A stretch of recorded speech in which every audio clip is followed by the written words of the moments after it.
This creepypasta is called The Rake. During the summer of 2003, events in the northeastern United States involving a strange human-like creature sparked brief local media interest before an apparent blackout was enacted. Little or no information was left intact, as most online and written accounts of the creature were mysteriously destroyed.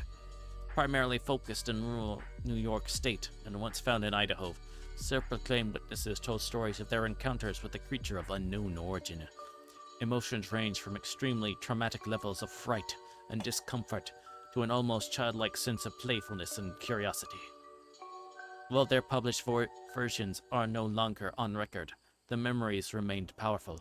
Several of the involved parties began looking for answers that year. In early 2006, the collaboration had accumulated nearly 24 documents dating between the 12th century and present day, spanning 4 continents. In almost all cases, the stories were identical. I've been in contact with a member of this group and was able to get some excerpts from their upcoming book.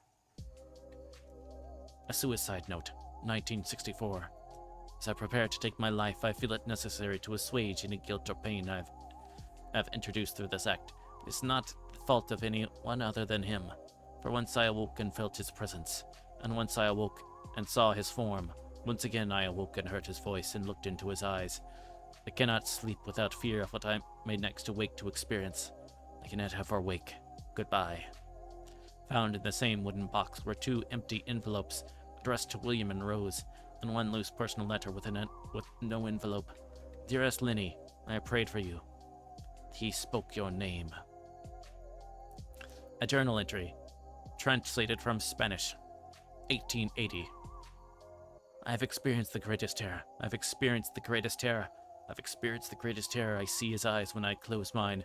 They are hollow, black. They saw me and pierced me. His wet hand. I will not sleep. His voice. Unintelligible text.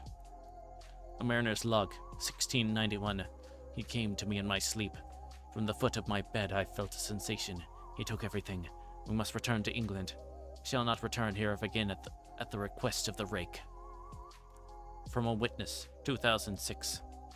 3 years ago, I just returned from a trip from Niagara Falls with my family for the 4th of July. We were all very exhausted after a long day of driving, so my husband and I put the kids right to bed and called it a night. At about 4 a.m. I woke up thinking my husband had gotten up to use the restroom. I used the moment to steal back the sheets, only to wake him up in the process. I apologized and told him I thought he got out of bed. When he turned to face me, he gasped and pulled his feet up from the end of the bed so quickly, his knee almost knocked me out of the bed. He then grabbed me and said nothing.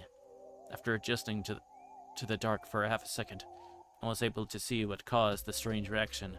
At the foot of the bed, sitting and facing away from us, there was what appeared to be a naked man or a large, hairless dog of some sort.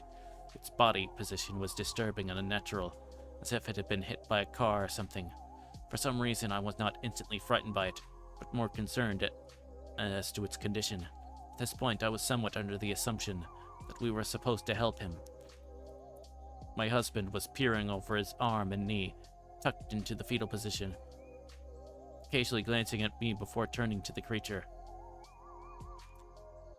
In a flurry of motion, the creature scrambled around the side of the bed, and then crawled quickly in a flailing sort of motion along the bed until it was less than a foot from my husband's face. The creature was completely silent for about 30 seconds, or probably closer to 5, it just seemed like a while. Just looking at my husband, the creature then placed its hand on his knee and ran into the hallway. Leaning to the kids' room, I screamed and ran for the light switch, praying to stop him before he hurt my children. When I got to the hallway, the light from the bedroom was enough to see it crouching and hunched. For about 20 feet away, he turned around and looked directly at me, covered in blood. I flipped the switch on the wall and saw my daughter Clara.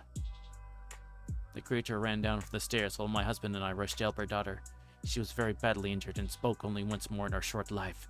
She said, "He is the Rake."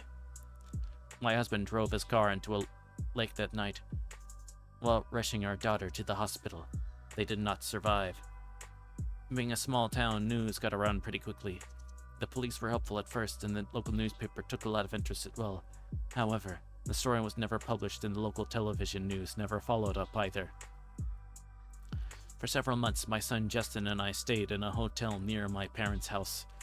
After we decided to return home, I began looking for answers myself. I eventually located a man in the next town over who had a similar story. We got in contact and began talking about our experiences. He knew of 2 other people in New York who had seen the creature we now referred to as the Rake. It took 4 of us about 2 solid years of hunting on the internet and writing letters to come up with a small collection of what we believed to be accounts of the Rake. None of them gave any details, history, or follow-up. One journal had an entry involving the creature in its first 3 pages and never mentioned it again. The ship's log explained nothing of the encounter, saying only that they were told to leave by the Rake. That was the last entry in the log. There are, however, many instances where the creature's visit was one of a series of visits with the same person. Multiple people also mentioned being spoken to, my daughter included. This led us to wonder if the Rake had visited any of us before our last encounter. We set up a digital recorder near my bed and left it running all night every night for 2 weeks. I would tediously scan through the sounds of me rolling around in my bed each day when I woke up. By the end of the 2nd week, I was quite used to the occasional sound of sleep while blurring through the recording at 8 times the normal speed. This still took almost an hour every day. On the first day of the 3rd week, I thought I heard something different. What I found was a shrill voice. It was the Rake. I can't listen to it long enough to even begin to transcribe it. I haven't let anyone listen to it. All I know is that I've heard it before. Now I believe that it spoke when it was sitting in front of my husband. I don't remember hearing anything at the time, but for some reason, the voice in the recorder immediately brings me back to that moment. The thoughts that must have gone through my daughter's head make me very upset. I have not seen the Rake since he ruined my life, but I know that he has been in my room while I slept. I know and fear that one night I'll wake up to see him staring at me.